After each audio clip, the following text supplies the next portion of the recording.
মাইনুৰ বিয়াৰ বাবে এটা ভাল সম্পৰ্ক আহিছে। মাকে মাইনুক বুজাই আছে, মাইনু, ল'ৰাজনে তোমাক পচন্দ কৰিছে, তুমি না নকৰিবা। আৰু ককায়েক বৌয়েকহঁতেও তোমাক পচন্দ কৰিছে। ল'ৰাজন বিদেশত থাকে, তুমি হ'ব বুলি ক'লেই বিয়াৰ 2 সপ্তাহ আগতে তেওঁ ঘৰলৈ আহিব। মাকৰ কথা শুনি মাইনুৱে ক'বলৈ ধৰিলে, মা, মই ল'ৰাজনক এবাৰ লগ কৰিব বিচাৰোঁ, তাৰ পিছতহে মই সিদ্ধান্ত ল'ম বিয়া হ'ম নে নহওঁ। মাকে তাইৰ ফালে চাই অলপ টান সুৰতেই ক'লে, মাইনু, আমি তোমাৰ বাবে কি বেয়া চিন্তা কৰিম নেকি? মাইনুৱেও মুখে মুখে মাকক উত্তৰ দিলে, মা, মই মাত্ৰ ল'ৰাটোক এবাৰ চাব বিচাৰোঁ, মোক একপি ফটো দিবলৈ কোৱা। মাকে কিবা এটা ক'ব খোজোতেই দেউতাক ভিতৰলৈ সোমাই আহিল আৰু মাকক ক'লে, হেৰা, তুমি ছোৱালীজনীক কিয় গালি পাৰি আছা? মাইনুৱে দেউতাকক তাইৰ কথা কোৱাত তেওঁ হাঁহি ক'লে, হ'ব মাজনী, ইমান সৰু কথাটোক লৈ হুলস্থুল কৰিব নালাগে। মই এতিয়াই ল'ৰাজনক ফোন কৰি তোমালৈ তেওঁৰ ফটো এখন দিবলৈ ক'ম বাৰু। আৰু এটা কথা, যোৱাকালি তেওঁ মোলৈ ফোন কৰি জনাইছিল যে বিয়াৰ পাছত তেওঁ আৰু বাহিৰলৈ নাযায়, ইয়াতেই কিবা ব্যৱসায় কৰিব। সেইদিনা সন্ধিয়া মাইনুৰ মোবাইললৈ ল'ৰাজনৰ একপি ফটো আহিল। তাই ভালদৰে চালে। ল'ৰাটো দেখাত ধুনীয়া আৰু ভদ্ৰ যেনেই লাগিল। পাছদিনা তাই মাক দেউতাকক বিয়াত সন্মতি জনালে। এমাহৰ ভিতৰতে মাইনুৰ বিয়া হৈ গ'ল। তাইৰ স্বামীৰ নাম মৃণাল আৰু সিহঁতৰ বিয়াখন সম্পূৰ্ণ এৰেঞ্জ মেৰিজ আছিল। দুয়োজনে কেতিয়াও ইজনে সিজনক লগ পোৱা নাছিল আৰু ইজনে সিজনৰ লগত কথাও পতা নাছিল।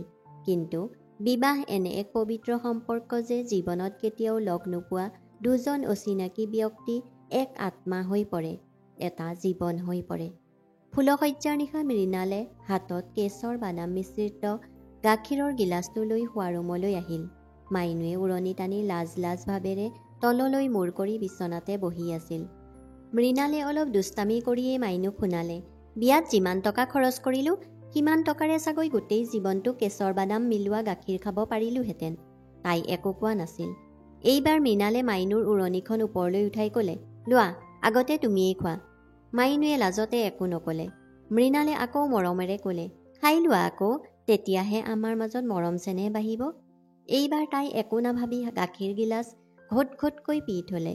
মৃণালে মোৰ ভাগ ক'ত বুলি কোৱাত তাই ক'লে, ইহ, মই গোটেইখিনি দেখোন খায়েই পেলালোঁ।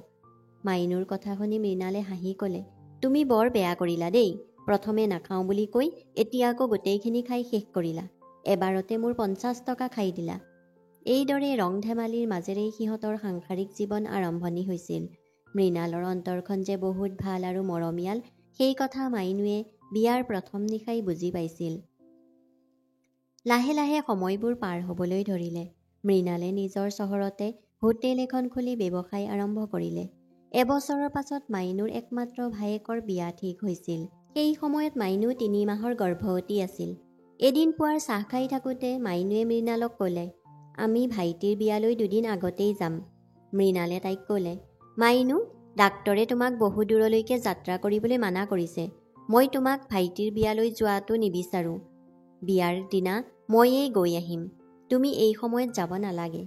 মৃণালৰ কথা শুনি মাইনুৰ বৰ খং উঠিল আৰু ক'বলৈ ধৰিলে, মোৰ একমাত্ৰ ভাইটিৰ বিয়া আৰু মই যামেই। তুমি যাব নালাগে বুলি ক'লেই হ'বনে? তুমি মাত্ৰ মোক গাড়ীত উঠাই দিবা, মই অকলেই যাব পাৰিম। মৃণালে মাইনুক মৰমৰে বুজাই ক'বলৈ ধৰিলে, মাইনু, তুমি কিয় বুজিও নুবুজা হৈছা? মই তোমাৰ ভালৰ বাবেই এই সময়ত বিয়ালৈ যাবলৈ মানা কৰিছোঁ। আৰু মই তোমাক আনৰ ভৰসাত অকলে এৰি দিব নোৱাৰোঁ। এনেও তুমি অলপো সাৱধান নহয়। মৃণালৰ কথা শুনি মাইনুৱে সৰু ছোৱালীৰ দৰে বিচনাত পৰি কান্দিবলৈ ধৰিলে। পাছত মাইনুৱে মাকক ফোন কৰি মৃণালে ভায়েকৰ বিয়ালৈ যাবলৈ নিদিয়াৰ কথা ক'লে। মাকে তাইক ক'লে, মাজনী, জোঁৱাইয়ে যদি আহিব মানা কৰিছে তেন্তে তুমি এই সময়ত নাহিলেও হ'ব। কিন্তু মাইনুৰ ডাঙৰ বায়েক আৰু ভায়েকে তাইক বিয়ালৈ অহাত জোৰ দিবলৈ ধৰিলে আৰু ক'লে, মৃণালে তোমাক বিয়াত আহিবলৈ কিয় নিদিব? এইখনেই ঘৰৰ শেষ বিয়া, গতিকে তুমি আহিব লাগিব। আমি তোমাক আনিবলৈ গাড়ী পঠাই দিম। তুমি বিয়াৰ আগদিনা গুচি আহিবা।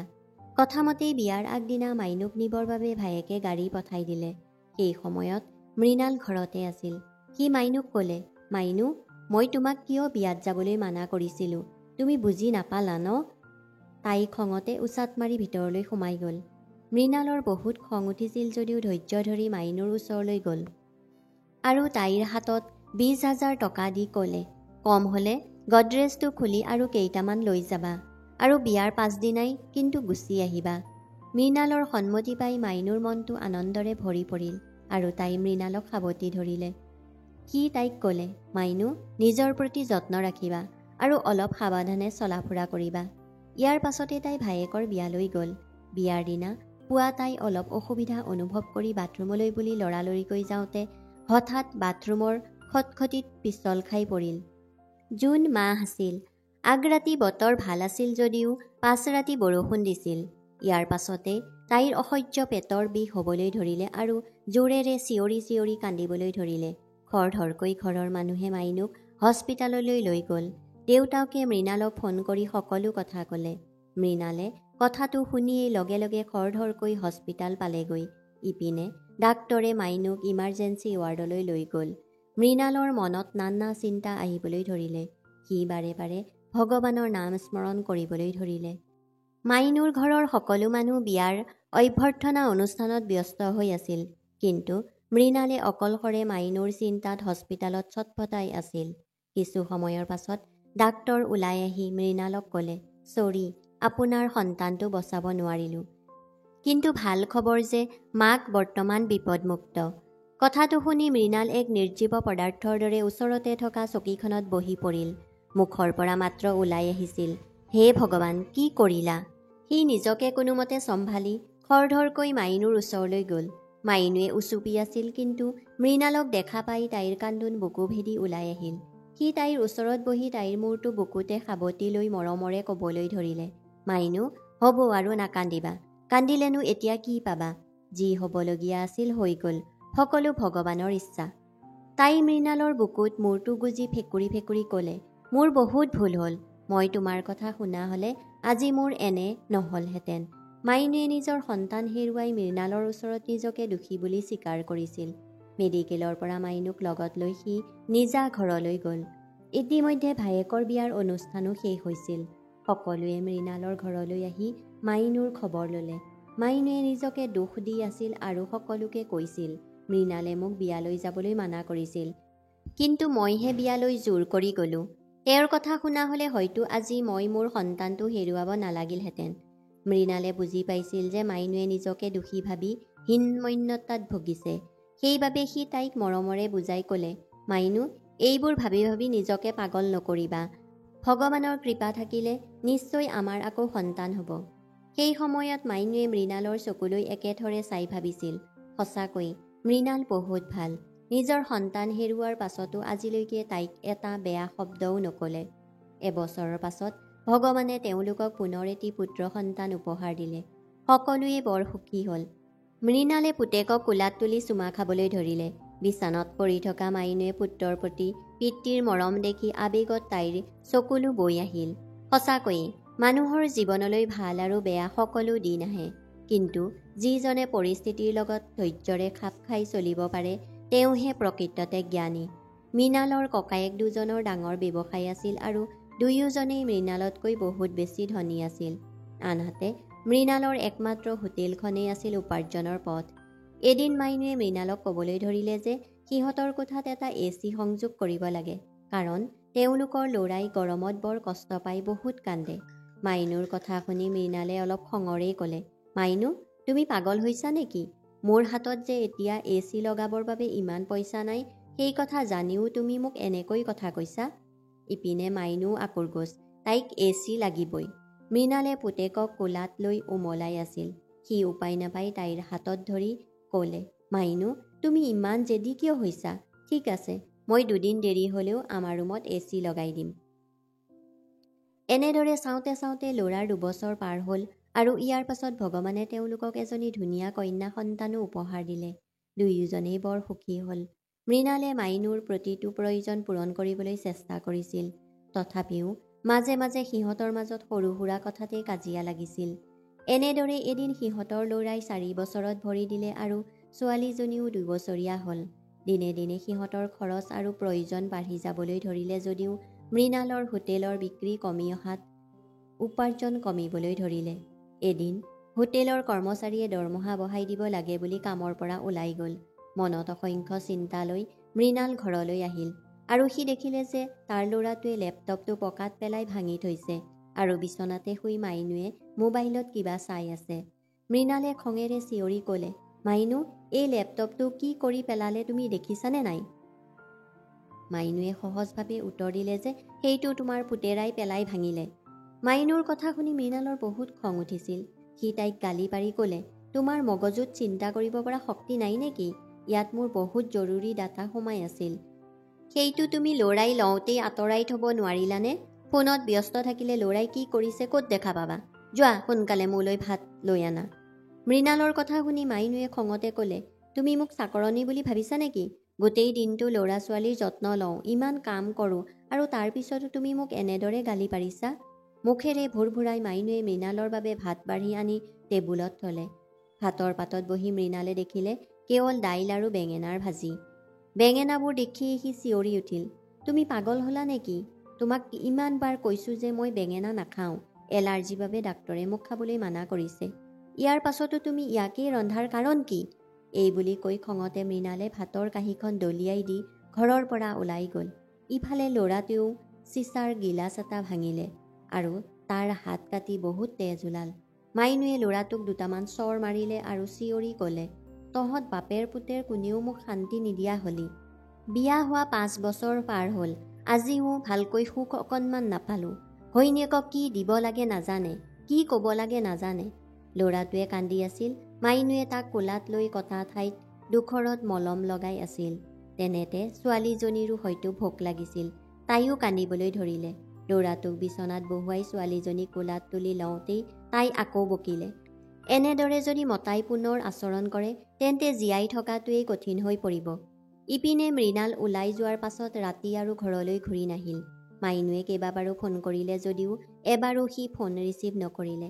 পাছদিনা মাইনুৱে কান্দি কান্দি মাকক ক'লে, মা, মৃণাল কালিয়েই পৰা এতিয়ালৈকে ঘৰলৈ ঘূৰি অহা নাই। আজিকালি সি ঘৰৰ প্ৰয়োজনীয় খৰচকেইটাও মোক সম্পূৰ্ণকৈ নিদিয়ে।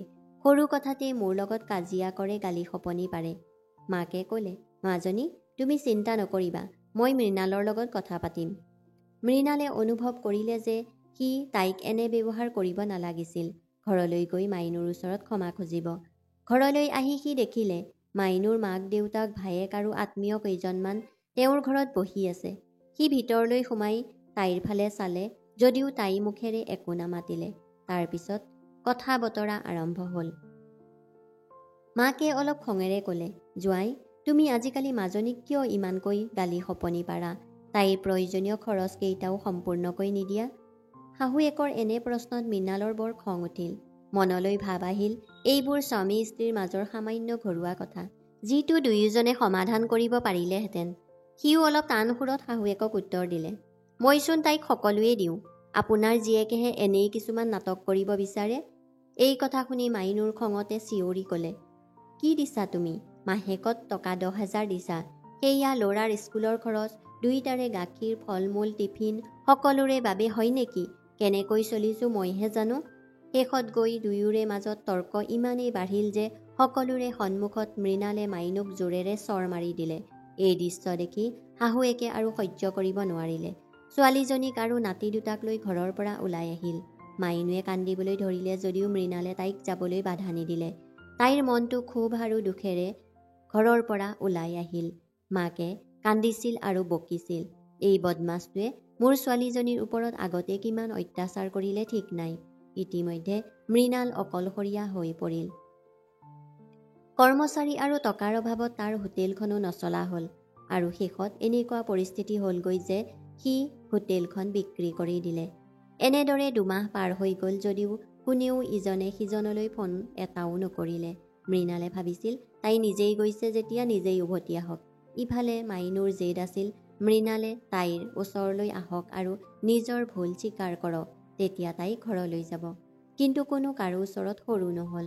নিজৰ নিজৰ স্বাভিমান অহংকাৰ লৈ থাকোঁতেই দুয়োজনেই ভিতৰি ভিতৰি হতাশ হৈ পৰিল। চাওঁতে চাওঁতে 8 মাহ পাৰ হৈ গ'ল যদিও সিহঁতৰ মাজত কোনো কথা বতৰা নহ'ল। ইপিনে মৃণালে আৰ্থিকভাৱে জুৰুলা হৈ মানসিকভাৱে ভাগি পৰিছিল। বহুত ভাবি সি পুনৰ বিদেশলৈ গুচি গ'ল। এনেদৰে এখন সুখৰ সংসাৰ বিচ্ছেদ হোৱা এবছৰ পাৰ হৈ গ'ল। বাহিৰলৈ যোৱাৰ বাবে মৃণালৰ ফোন নম্বৰ সলনি হৈ পৰিল। এই সময়তে মাইনুৰ দেউতাকো এদিন হঠাৎ প্ৰেছাৰ ষ্ট্ৰক হৈ ঢুকাল। তাই ল'ৰা ছোৱালী দুটাৰ খাদ্য আৰু আন প্ৰয়োজনীয় বস্তুৰ বাবে ভায়েকৰ পৰা টকা লৈছিল। ভায়েকে আৰু কিমান দিন খৰচ দিব, কাৰণ তাৰো নিজৰ পৰিয়াল আছিল। মাইনুৰ ল'ৰা ছোৱালীয়ে যেতিয়া ঘৰৰ কোনো বস্তু অনিষ্ট কৰিছিল, তেতিয়া ভাই বোৱাৰীয়েকে লাহে লাহে মাইনুক কথা শুনাবলৈ আৰম্ভ কৰিলে। মাইনুৱে এই সকলোবোৰ মনে মনে শুনি সহ্য কৰিবলগীয়া হৈছিল, কাৰণ তাইৰ হাতত একো বিকল্প পথ নাছিল। দুৰ্গা পূজাৰ সময় আছিল। মাইনুৱে ভায়েকক ক'লে যে তাই সন্তান দুটাৰ কাপোৰ কিনিবলৈ টকা কেইটামান লাগে। সিও এইবাৰ বায়েকক স্পষ্টভাৱে ক'লে, বাইদেউ, মোৰ হাতত এতিয়া বৰ টকা পইচাৰ অভাৱ হৈছে। তুমি পাৰিলে মৃণালৰ লগত আইনীভাৱে বিবাহ বিচ্ছেদ কৰি আন কাৰোবাৰ সৈতে বিয়াত বহা। ভায়েকৰ এনে নিষ্ঠুৰ উত্তৰ শুনি সেইদিনা তাই বহুত কান্দিলে। তাই বুজিলে যে প্ৰকৃততে স্বামী মৃণালহে তাইৰ বাবে শিৰৰ মুকুট আছিল। সি বিদেশত আছিল যদিও বাৰে বাৰে তাৰ দুচকুত ল'ৰা ছোৱালী দুটাৰ মুখখন ভাহি আহিছিল। মাইনুৰ লগতে সিহঁতৰ কথা মনত পেলাই সি প্ৰত্যেক ৰাতি কান্দিছিল। সি ভাবিছিল মাইনু আচলতে এজনী আজলী পত্নী আছিল। সি তাইক তাৰ অভাৱসমূহ বুজাই দিব নাজানিলে আৰু সি ভুল কৰি পেলালে। ইফালে মাইনুৰ ভায়েকে তাইৰ বাবে এজন মানুহ বিচাৰি পালে, যাৰ পত্নীৰ মৃত্যু হৈছিল আৰু তেওঁৰ দুটা সন্তান আছিল। ভায়েকে তাইক ক'লে, বা তোমাৰ বাবে এজন দৰা ওলাইছে। তুমি সোনকালে মৃণালৰ বিবাহ বিচ্ছেদ কৰি এই মানুহজনৰ সৈতে বিয়াত বহি নিজেই থিতাপি লোৱা। এই সময়ত তাই চকুপানীৰে বাট নেদেখা হৈ পৰিল। তাইক সান্তনা দিবলৈ কাষত আজি কোনো নাই। একমাত্ৰ মাকজনীও ৰুগীয়া হৈ পৰিল। খৰধৰকৈ মোবাইলটো উলিয়াই তাই মৃণাললৈ ফোন লগালে, যদিও তাৰ ফোনটো ছুইচ অফ পালে। তাই বৰকৈ কান্দিবলৈ ধৰিলে। তাইৰ কাকো বিয়া কৰাবলৈ মন নাই। তাই কেৱল মৃণালৰ ওচৰলৈ যাব। আনহাতে মৃণালৰো নিজৰ ভুলৰ অনুশোচনাত হৃদয়খনো দগ্ধ হৈ পৰিছিল। সি ভাবিলে, মোৰ মাইনুজনী আজলী আছিল। সামান্য কথাতে সি খং কৰাৰ বাবে আজি ইমান ভয়ানক পৰিস্থিতিৰ সৃষ্টি হ'ল। মই নিজেই গৈ তাইৰ ওচৰত ক্ষমা খুজিম। ইয়াত আৰু এনেকৈ মই থাকিব নোৱাৰোঁ। এই ভাবিয়েই সি ৰাতিয়েই ফ্লাইটৰ টিকট বুকিং কৰি ঘৰ অভিমুখে ৰাওনা হ'ল। তাইও কান্দি কান্দি নিজৰ পাপ আৰু ভুলৰ বাবে ভগৱানৰ পৰা ক্ষমা বিচাৰি আছিল। হে ভগৱান, মোক ক্ষমা কৰি দিয়া। মোৰ স্বামীক মোৰ ওচৰলৈ ঘূৰাই দিয়া। এনেদৰেই গোটেই ৰাতিটো তাই কান্দি থাকিল। পাছদিনা ৰাতিপুৱা তাই ল'ৰা ছোৱালী দুটাক ব্ৰেকফাষ্ট খুৱাই আছিল। তেনেতে কলিং বেলটো বাজি উঠিল। ভাই বোৱাৰীয়েকে দুৱাৰখন খুলি দেখিলে যে সন্মুখত মৃণাল থিয় হৈ আছে। মাইনু ওলাই আহিছিল। চকুৰ সন্মুখত তাই মৃণালক দেখি তাইৰ হাতত থকা গাখীৰৰ গিলাচটো সৰি পৰিল আৰু দৌৰি গৈ তাক সাবটি ধৰি কান্দিবলৈ ধৰিলে। মৃণালৰো বুকুত শোকে খুন্দা মাৰি ধৰিলে। তাই কান্দি কান্দি ক'লে, মৃণাল, তুমি কেতিয়াও আমাক এৰি আঁতৰি নাযাবা। মই তোমাক বহুত ভাল পাওঁ। তাৰ ভৰিত ধৰি তাই ক'লে, মোৰ ভুল হৈছিল, ক্ষমা কৰি দিবা তুমি। মৃণালে মাইনুৰ কপালত চুমা এটা খাই তাইৰ চকুপানী মচি ক'লে, ভুল কেৱল তোমাৰ নহয়, মোৰো ভুল হৈছিল। তুমিও মোক মাফ কৰি দিবা। খঙতে মই তোমাৰ ওপৰত হাত তুলিলোঁ, বহুত বেয়াকৈ গালি পাৰিলোঁ। তেনেতে ল'ৰা ছোৱালী দুটাই দৌৰি আহি তাৰ কোচত উঠিলহি। সি দুইটাকে সাবটি লৈ মনৰ হেঁপাহেৰে চুমা দিলে। ভায়েক আৰু বোৱাৰীয়েকে সিহঁতৰ এই নাটকীয় দৃশ্য উপভোগ কৰি আছিল। মাইনুৱে সিহঁতলৈ চাই গৌৰৱৰে ক'লে, ভাইটি, মোৰ স্বামী, মোৰ জীৱন সংগী ঘূৰি আহিল। তোমালোকে ইমান দিনে মোৰ বাবে যি কৰিলা তাৰ বাবে সকলোকে বহুত বহুত ধন্যবাদ। এইবুলি কৈ কম সময়ৰ ভিতৰতে তাই সন্তানসহ মৃণালৰ লগত নিজৰ ঘৰলৈ উভতি আহিল। দুয়োজনে সকলো পাহৰি সুখেৰে জীয়াই থাকিবলৈ ধৰিলে। কিন্তু তেওঁলোকৰ এই জীৱন কাহিনীয়ে সমাজখনক সকীয়াই দিলে যে খন্তেকীয়া খং আৰু আৱেগত বিচ্ছেদ হোৱাটো অতি সহজ, কিন্তু বিচ্ছেদ হৈ জীয়াই থকাটো অতি কঠিন। যি কষ্ট বিচ্ছেদ হোৱাজনেহে অনুভৱ কৰিব পাৰে, আন কোনেও কৰিব নোৱাৰে। সেয়ে সামান্য কথাতে বিবাহ বিচ্ছেদ কৰি জীৱনটো নষ্ট নকৰিব, কাৰণ সময়ৰ লগে লগে সকলো সলনি হৈ যায়। যদি সলনি নহয়, তেন্তে কোনোবাই যদি খং কৰে বা নিজক লৈ অহংকাৰ কৰে, তেন্তে বিচ্ছেদ হোৱাৰ আগতেই খং আৰু অভিমান এৰক। ইজনে সিজনক বুজিবলৈ চেষ্টা কৰক। আজিকালি সৰু সৰু কথাক লৈ বহুত সংসাৰ ধ্বংস হৈছে, কিন্তু আমি যদি প্ৰত্যেকেই অলপ সহ্য কৰিব পাৰোঁ, তেন্তে এনে ধুনীয়া সংসাৰ আমাৰ কাৰো ধ্বংস নহয়। বন্ধু বান্ধৱীসকল, কাহিনীটো শুনি ভাল লাগিলে লাইক কৰিব, শ্বেয়াৰ কৰিব আৰু চেনেলটো ছাবস্ক্ৰাইব কৰিব নাপাহৰিব। ধন্যবাদ।